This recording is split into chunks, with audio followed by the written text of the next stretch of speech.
Assalamualaikum warahmatullahi wabarakatuh.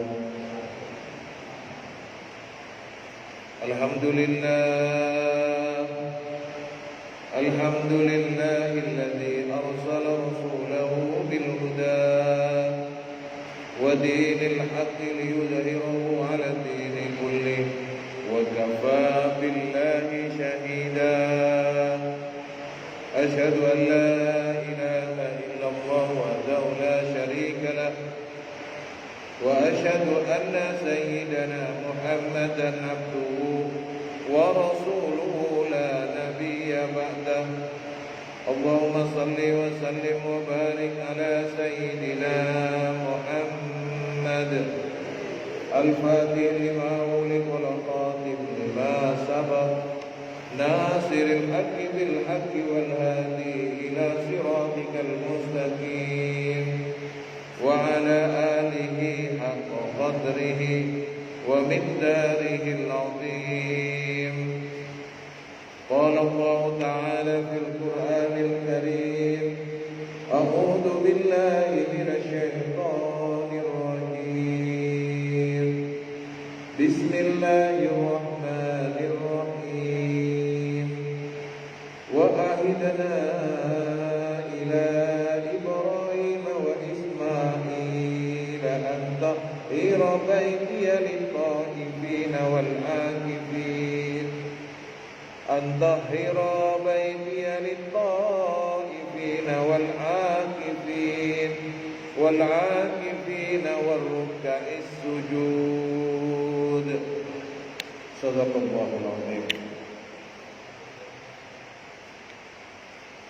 Ashabul fadilah, para alim ulama, para asatidz, para sepuh bini sepuh, segenap takmir Masjid Al-Furqan, Bapak Ibu jamaah salat maghrib dan isya yang dirahmati dan semoga diberkahi oleh Allah Subhanahu wa taala. Alhamdulillah, mari kita bersyukur kepada Allah. Semoga rasa syukur kita menjadi salah satu jalan bagi kita semua mendapatkan tambahan nikmat iman, nikmat Islam, sehingga Allah berikan kita semua panjang umur untuk beribadah kepada Allah Subhanahu wa taala. Allah berikan kita keluasan rezeki yang halal, yang barokah, yang menjadikan kita semakin bersyukur kepada Allah Subhanahu wa taala. Begitu pula rasa terima kasih kita kepada baginda Rasulullah Muhammad sallallahu alaihi wasallam biqauli Allahumma shalli ala sayyidina Muhammad wa ali sayyidina Muhammad. Semoga dengan rahmat Allah kita termasuk dari golongan yang selalu membasahi lisan kita dengan bacaan salawat dan salam kepada baginda Rasul, dan kita semua termasuk yang mengamalkan sunnah-sunnahnya dari hal yang sedikit, dari hal yang kecil. Dengan rahmat Allah kita juga semoga dimasukkan dalam golongan yang mendapatkan syafaat baginda Rasulullah Muhammad sallallahu alaihi wasallam, dan semoga dengan rahmat Allah kembali Allah kumpulkan kita kelak bersama beliau di surga Allah Subhanahu wa taala. Amin ya rabbal alamin. Pada pembahasan kali ini kita akan melanjutkan pembahasan surat tafsir surat Al-Baqarah ayat 126, bahwa pada pembahasan pertama tentang surat Al-Baqarah ayat 126 kita sudah mengkaji bagaimana Allah Subhanahu wa taala menjadikan Baitul Haram, menjadikan Ka'bah sebagai tempat berkumpulnya umat manusia dan mendapatkan jaminan keamanan. Bahkan di situ ada satu tanda yang besar, yang agung, yaitu Maqam Ibrahim, tempat berdiri Nabi Ibrahim, yang kemudian diperintahkan untuk menjadi bagian melaksanakan sholat. Bahwa pada kesempatan ini kita melanjutkan pada pembahasan berikutnya. Dalam ayat lanjutannya disampaikan, wa ahidna ila Ibrahim wa Ismail an tahhira baitiya lit-ta'ifina wal 'akifina wal ruk'i sujud. Qala Al-Hasan Al-Basri, berkata beliau Al-Imam Hasan Basri, qauluhu wa ahidna ila Ibrahim wa Ismail, qala amarahuma.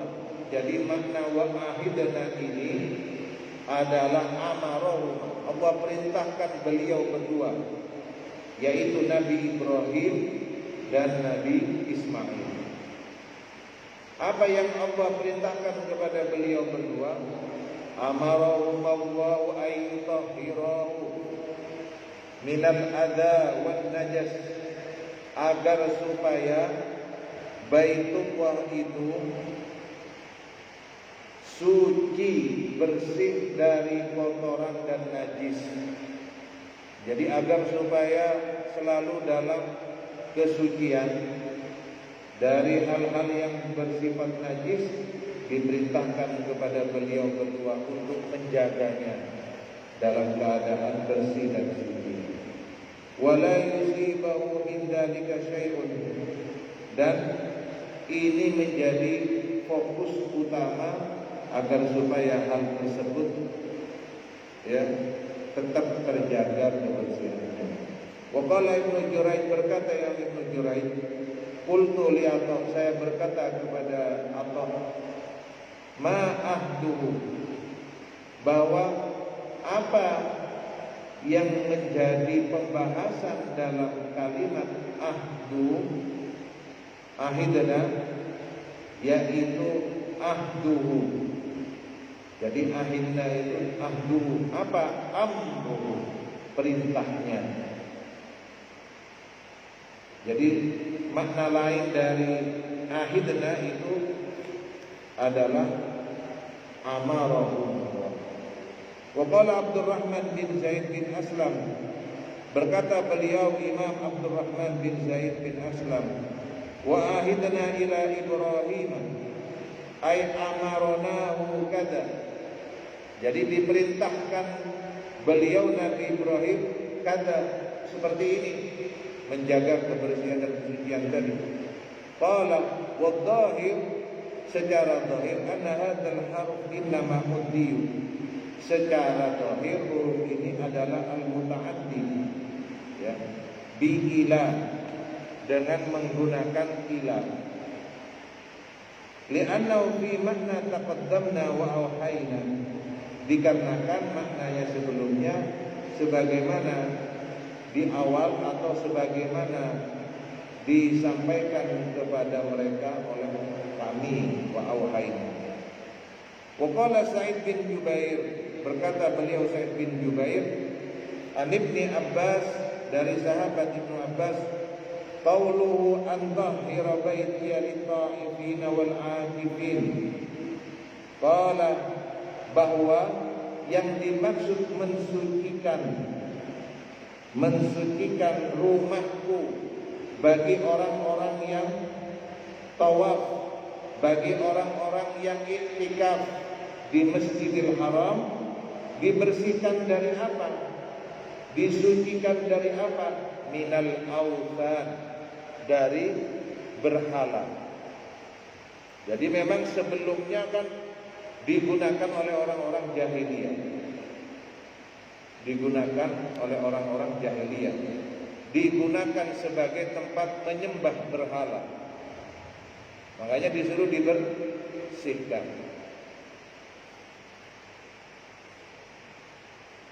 Wa qala Mujahid wa Sa'id bin Jubair, tahhira baitiya lit-taifina anna dzalika minal awtan.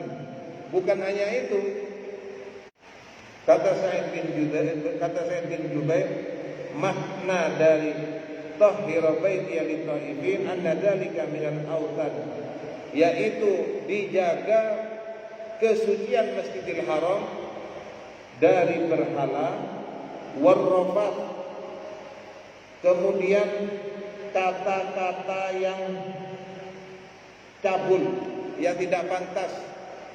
Dulu tawaf ini Pak digunakan, Ka'bah ini digunakan tawaf sambil lalu bertelanjang. Makanya disuruh jaga, ini bukan sembarangan. Nah, jadi kebiasaan orang jahiliyah dulu kalau tawaf bertelanjang. Entah pemahamannya seperti apa. Nah, ini disuruh jaga, jangan sampai seperti itu. Wa qauluz zur, dan jangan berkata-kata dusta di sini. Jadi jangan berbohong. Jadi harus dijaga adabnya.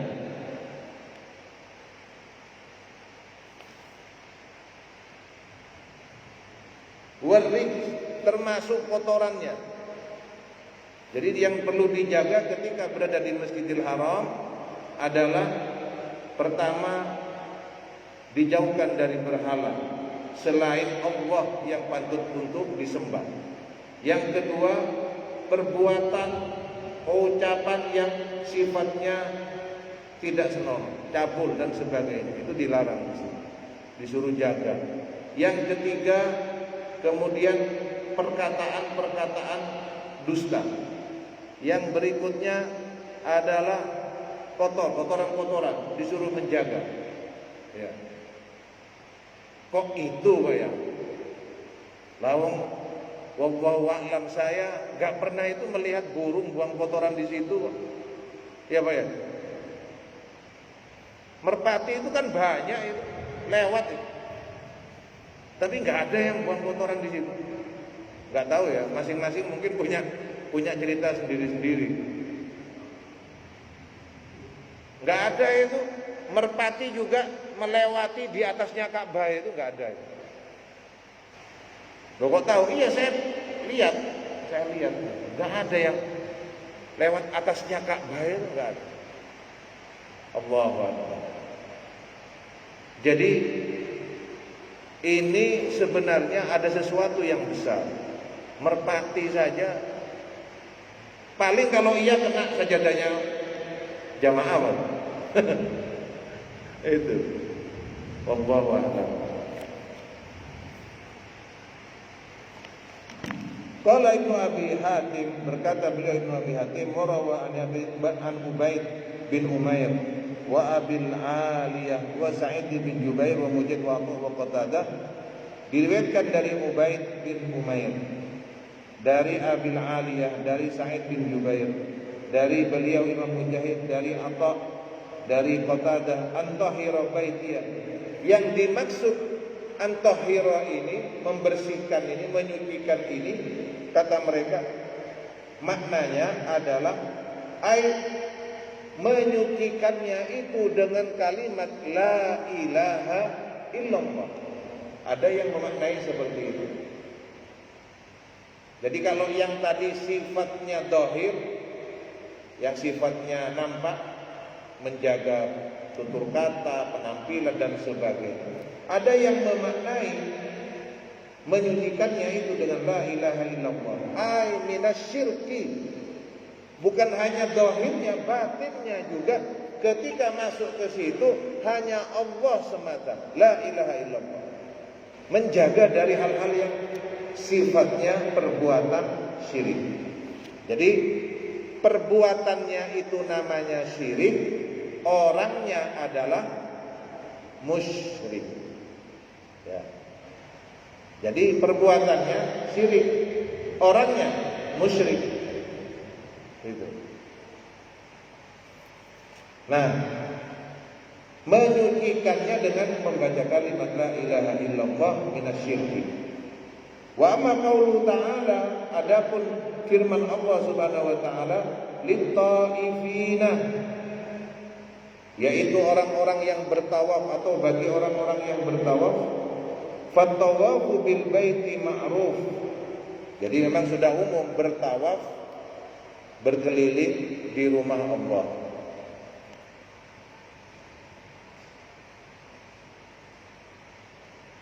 Wa an Sa'id bin Jubair annahu qala fi qaulihi ta'ala, bahwa dari Sa'id bin Jubair bahwa yang dimaksud dengan firman Allah lit-taifina yakni man atahu min ghurabah. Jadi istilah taifin, orang-orang yang bertawaf itu adalah orang-orang yang datang dari luar kota Mekah. Makanya mereka tawaf. Makanya ada perbedaan pendapat, Pak. Maksudnya bagaimana? Nah, bagi orang-orang yang dari luar Mekah itu bagaimana? Sholat atau tawaf gitu. Makanya taifina ini bagi orang-orang yang datang dari luar Mekah, yang tawaf, ya. Makanya ada istilah tawaf apa, Pak? Qudum. Tawaf permulaan. Nah, kalau terakhir tawaf wada, perpisahan. Istilah dalam hal ini.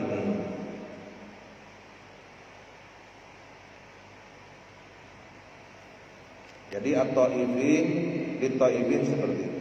Wal akifina, sedangkan orang-orang yang akif, orang-orang yang berdiam, iktikaf, siapa mereka? Al-muqimina, orang-orang yang mukim, orang-orang yang tinggal di situ. Begitu. Wa hakadha rawa an Qatadah wa Rabi bin Anas annahu ma fassara al-akifina bi ahli al-muqifin. Jadi kata beliau Qatadah wa Rabi bin Anas, keduanya berpendapat menafsirkan al-akifina yaitu bi ahlihil muqimin, yaitu orang-orang yang tinggal di situ. Al-akifin. Kama qala Sa'id bin Jubair wa qala Yahya al-Qattan, sebagaimana disampaikan oleh bin Sa'id bin Jubair dan juga disampaikan oleh Yahya al-Qattan an Abdul Malik wa ibnu Abi Sulaiman, dari Abdul Malik dan dia adalah putra Abi Sulaiman, an Atha dari Atha fi qaulihi, dalam firman Allah wal akifina qala man intabaha minal amsar fa aqama indahu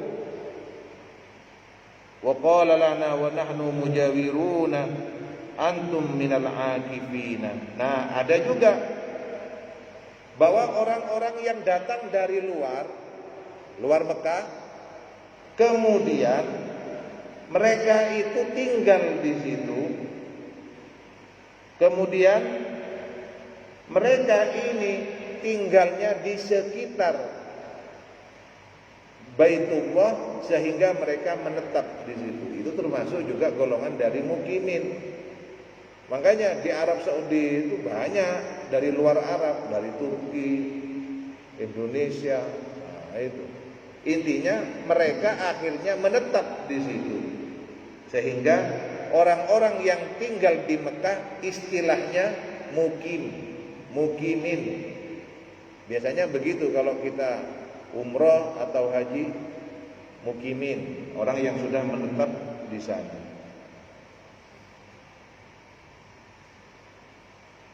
Wa qala Waqi' an Abi Bakar al-Hudhalli, berkata Imam Waqi' dari Abi Bakar al-Hudhalli, an Atha dari Atha, an Ibnu Abbas dari Ibnu Abbas, qala idza kana jalisan fa huwa minal akifin. Tapi ada juga yang berpendapat enggak perlu waktu lama, orang yang duduk di situ dia sudah i'tikaf. Makanya sama ini dengan definisi i'tikaf itu. Apakah itikaf itu harus berapa hari disebut dengan itikaf? Tidak. Ada yang berpendapat walaupun dia masuk ke masjid seperti sekarang ini, dalam waktu yang singkat ini kita duduk, niat kita itikaf, ya sudah, minal akifin. Termasuk dari golongan orang-orang yang itikaf. Ada yang berpendapat di situ, tidak harus menetap tinggal di situ. Ini pendapat dari Ibnu Abbas yang berpendapat demikian. Wa qala Ibnu Abi Hatim, berkata beliau Ibnu Abi Hatim, akhbarana Musa bin Ismail, disampaikan kepada kami oleh ayahku, disampaikan kepada kami oleh Musa bin Ismail, disampaikan kepada Muhammad bin Salamah, akhbarana Thabit, disampaikan kepada kami Sabit, qala, berkata, qulna li Abdullah bin Ubaid bin Umair, kami berkata kepada Abdullah bin Ubaid bin Umair, ma arani illa mukallimal amir an amna alladhina yanamuna fil masjidil haram, bahwa saya tidak melihat kecuali adanya larangan. Larangan apa? Untuk melarang siapapun yang tidur di Masjidil Haram. Kenapa? Fa innahum yajnubuna wa yahdatsuna. Dikhawatirkan mereka ini nanti junub atau memiliki hadas. Qala la taf'al, jangan lakukan. Fa inna Ibnu Umar, bahwa sesungguhnya beliau Ibnu Umar ketika ditanya tentang mereka, faqala humul akifun, mereka ini adalah orang-orang yang iktikaf, jangan dilarang. Orang yang tinggal di situ jangan dilarang. Rawahu Abdul bin Humaid an Sulaiman bin Harb an Hammad an Hammad bin Salma bihi qultu wa qad thabata, dan telah ditetapkan fi sahih, anna sahih, sesungguhnya yang sahih, anna Ibnu Umar kullu kana yanamu fi masjidir Rasulillah sallallahu alaihi wasallam wa huwa azab. Jangan dilarang-larang dulu katanya. Kenapa? Karena dalam sahih, dalam kitab sahih disebutkan bahwa Ibnu Umar dulu sering iktikaf di masjid Rasul sallallahu alaihi wasallam ketika dia masih perjaka. Jadi ketika masih perjaka, masih belum punya keluarga, lebih sering di masjid. Kayak bapak-bapak mungkin dulu biasanya kalau malam datang ke musola, ke langgar, ya Pak ya. Biasanya begitu, tidurnya di situ, pakai sarung. Apalagi bulan Ramadan, biasanya kan begitu. Jadi kalau mau melarang jangan sembarangan melarang. Kenapa? Karena mungkin mereka ini termasuk dari golongan yang sedang melakukan iktikaf. Wa amma qaulu ta'ala, adapun firman Allah Subhanahu wa taala, warruka'is sujud, orang-orang yang ruku dan sujud, qala wa ki'an bi Bakar al-Mudalli, berkata Abu Bakar al-Mudalli, an Atha ibn Abbas, dari beliau Atha dan dari Ibnu Abbas, warruka'is sujud, yaitu yang orang-orang melakukan ruku dan sujud. Qala idza kana musalliyan fahuwa minar ruka'is sujud. Jadi siapapun orang yang sedang ruku dan sujud, maka dia itu adalah orang yang sholat. Jadi kalau disebut orang ruka'is sujud, berarti dia sholat, walaupun tidak menggunakan istilah sholat. Wa qad qala Allahu Qatadah, demikianlah yang disampaikan oleh Atha dan Qatadah. Qala Ibnu Jarir rahimahullah, berkata Imam Ibnu Jarir rahimahullah, semoga Allah merahmatinya, amin. Fa ma'nal ayat, maksud dari ayat ini, wa amarna Ibrahim wa Ismail bitathiri baitiyah. Jadi kami perintahkan Nabi Ibrahim dan Nabi Ismail untuk menyucikan rumahku bagi orang-orang yang bertawaf, wa tathhir alladzi amrna bi qiblati, dan untuk menyucikan ya sebagaimana kami perintahkan di rumah ini, wa tathhiru minal asnami wa ibadatul awthan, menyucikan dari segala sesembahan. Jadi jangan sampai di Masjidil Haram itu ada sesuatu yang disembah, karena Allah hanya semata yang pantas untuk disembah. Wa ibadatul awthan, atau praktek apa saja, penyembahan apa saja, karena itu semua adalah bentuk syirik. Jadi ketika di Masjidil Haram itu ini harus dijaga, jangan sampai digunakan hal-hal yang demikian. Na'udzubillahi min syarri dzalik. Semoga selalu dijaga oleh Allah Subhanahu wa taala. Tsumma awrada su'alan faqala fa inna qila hal kana qabla bina Ibrahim indal baiti syai'un min dzalika alladhi amara bi tathhirihi minhu wa ajaba bihi. Kalau dari awal tadi pembahasan kita ini ada perintah untuk menyucikan, untuk membersihkan dari sesembahan, dari berhala, dari apa-apa yang sifatnya menyembah selain Allah. Kenapa kok ada perintah ini? Kan begitu. Timbul pertanyaan, apakah sebelum Nabi Ibrahim melakukan itu semua, apakah ada praktek sebelum Nabi Ibrahim membangun Ka'bah ini, apakah ada di situ praktek-praktek menyembah berhala, praktek-praktek yang bersifat syirik oleh orang-orang yang musyrik? Nah, jawabannya di sini ada dua. Wa ajaba biwajhain. Jawabannya ada dua. Ahaduhuma, yang pertama di antara yang kedua, annahu amarahuma bitathhirihi, sesungguhnya diperintahkannya beliau berdua untuk menyucikannya, mimma kana ya'budu indahu zamanu qaumin Nuh, karena ini pernah terjadi ketika di zaman Nabi Nuh.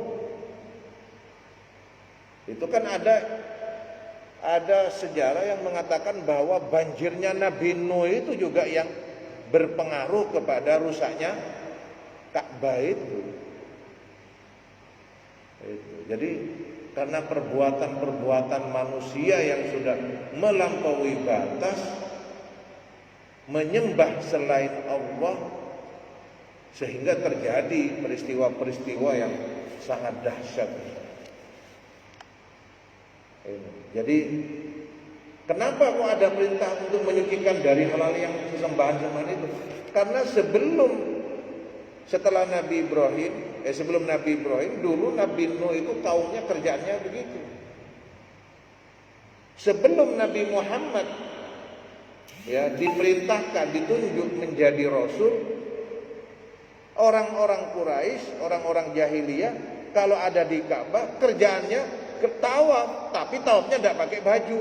Nah ini kan gak pantas, menghinakan lawang ini Masjidil Haram yang disucikan, yang dimuliakan, lah kok dibuat seperti demikian itu. Jadi alasannya kenapa kok disuruh sucikan, disuruh jaga secara zahir, secara batin semuanya dijaga, karena memang sebelum Nabi Ibrahim, terutama ketika zaman Nabi Nuh, itu banyak yang melakukan sesembahan-sesembahan di situ. Gitu ya, Pak. Bisa dipahami, Pak? Oke.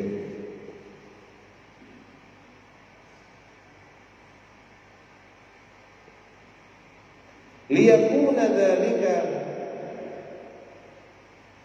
sunnatan liman ba'dahuma. Oleh karenanya ketika Nabi Ibrahim, Nabi Ismail menjaga kehormatan, menjaga kesucian, menjaga kebersihan dari Masjidil Haram, dari rumah Allah ini, agar supaya setelahnya menjadi kebiasaan-kebiasaan yang baik,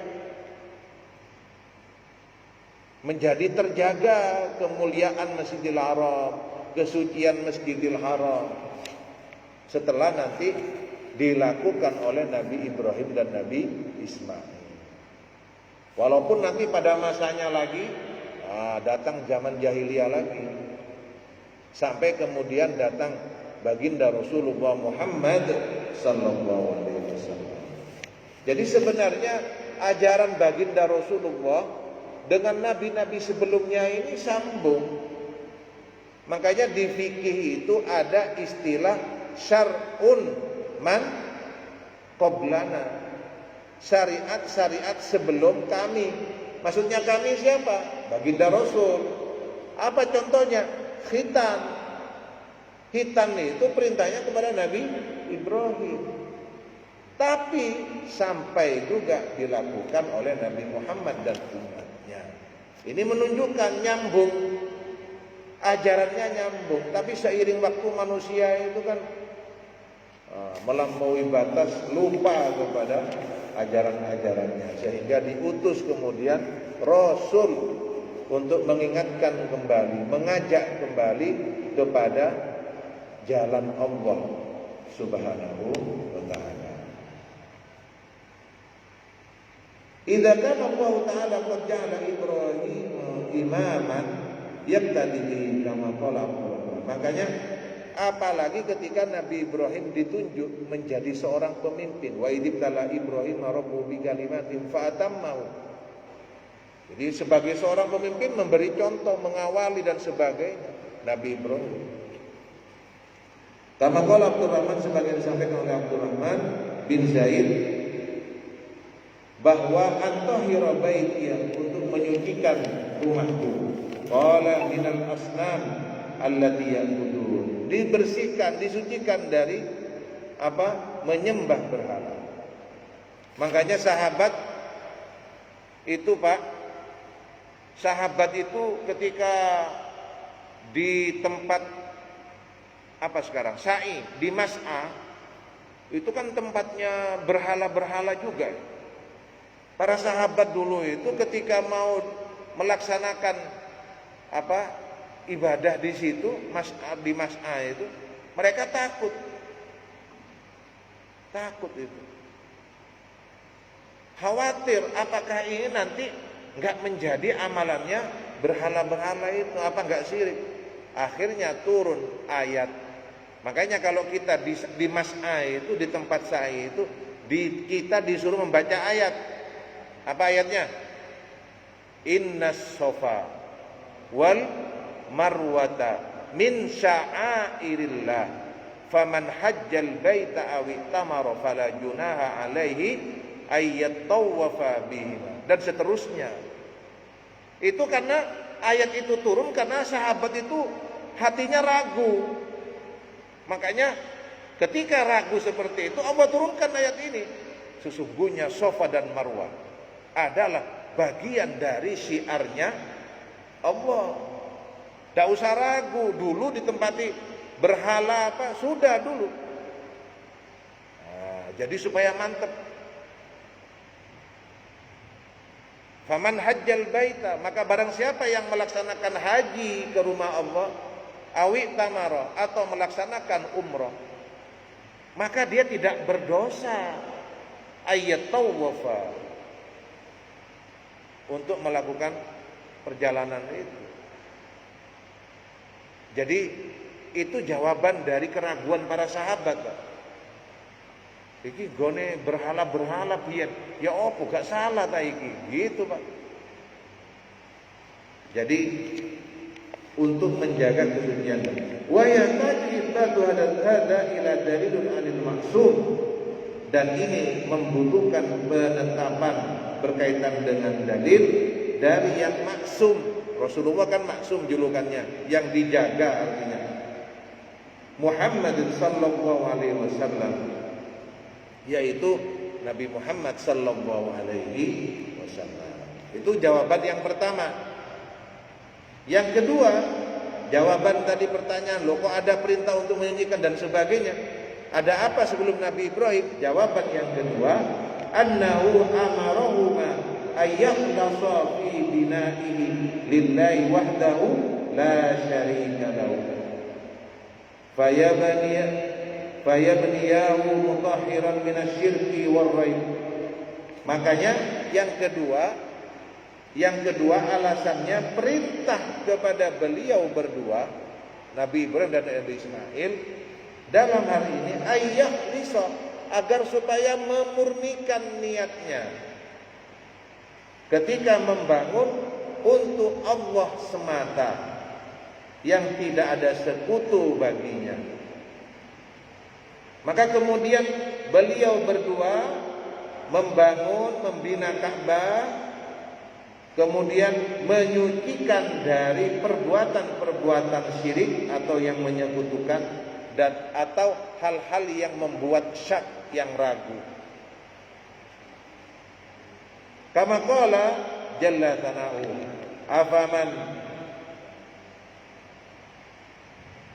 afaman assasa bunyanu ala taqwa minallahi wa ridwan khairun amman assasa bunyanu ala syafa jurufin harin. Maka kemudian Allah, apakah orang yang membangun tempat rumah ibadah dan sebagainya yang dasarnya itu karena takwa kepada Allah dan mencari ridha Allah, lebih baik daripada orang yang membangun sesuatu yang dasarnya itu bukan karena Allah, maka dia seperti berada di pinggir jurang yang bisa membahayakan diri. Itu bedanya. Makanya diingatkan, hati-hati bangun masjid, hati-hati. Nah, sekarang kan orang banyak bangun masjid, Masya Allah. Tapi ya itu, memaksakan diri, masjidnya dibikin bagus, minta dana dan sebagainya. Nah itu. Tapi begitu selesai, nah ini tolak, ya adzan, ya zikirnya, ya ngimaminya, iqomah ngimami. Wah ini, Masya Allah. Jadi berangkatnya itu, niatnya itu harus benar ini. Makanya Nabi Ibrahim, Nabi Ismail diingatkan itu. Karena sebelumnya itu seperti itu. Ya. Qala fakadzalika qaulu, begitu juga apa yang disampaikan dalam firman-Nya, wa ahidna ila Ibrahim wa Ismail an tahira baitiyah. Dan kami perintahkan kepada Nabi Ibrahim dan Nabi Ismail untuk menyucikan rumahku. Ai ibniyahu ala tahri minasyirki bi warraib. Kama qala as-Sudi an tahira baitiya ibnaya baitiya lit-taifin.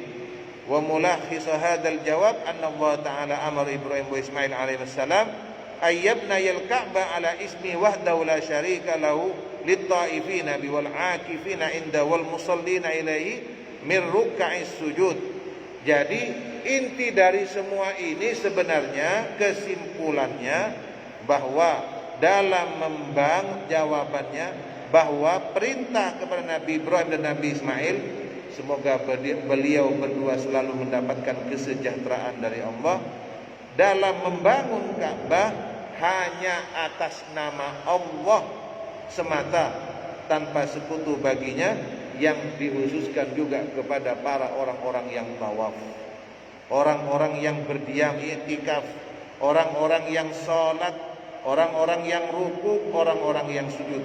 Kama qala ta'ala, sebagaimana Allah sampaikan, wa id bawwa'na li Ibrahim makanal baiti alla tusyrik bi syai'an wa tahhira baiti lit-taifin wal qa'imin war ruk'is sujud. Sebagaimana Allah sampaikan, sesungguhnya Nabi Ibrahim sudah diberikan tempat yang khusus, ya, agar supaya dia tidak menyekutukan Allah dengan sesuatu, dan menyucikan rumahku bagi orang-orang yang bertawaf, bagi orang-orang yang menegakkan sholat, ruku dan sujud.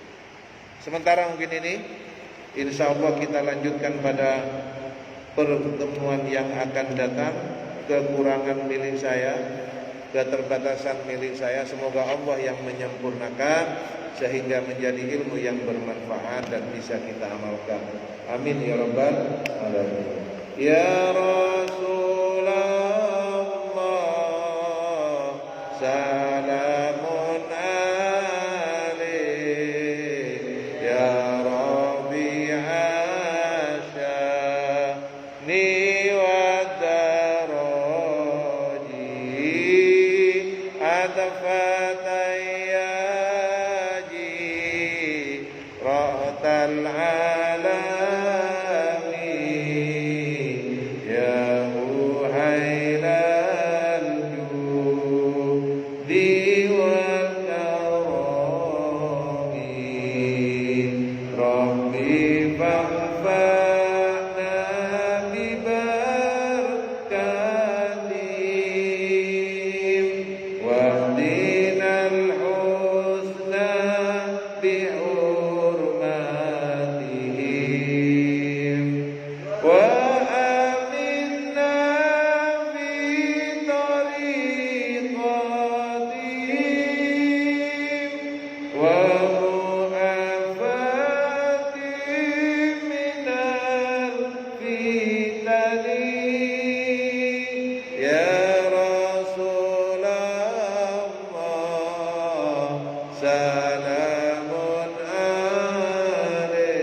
Alhamdulillahi Rabbil Alamin.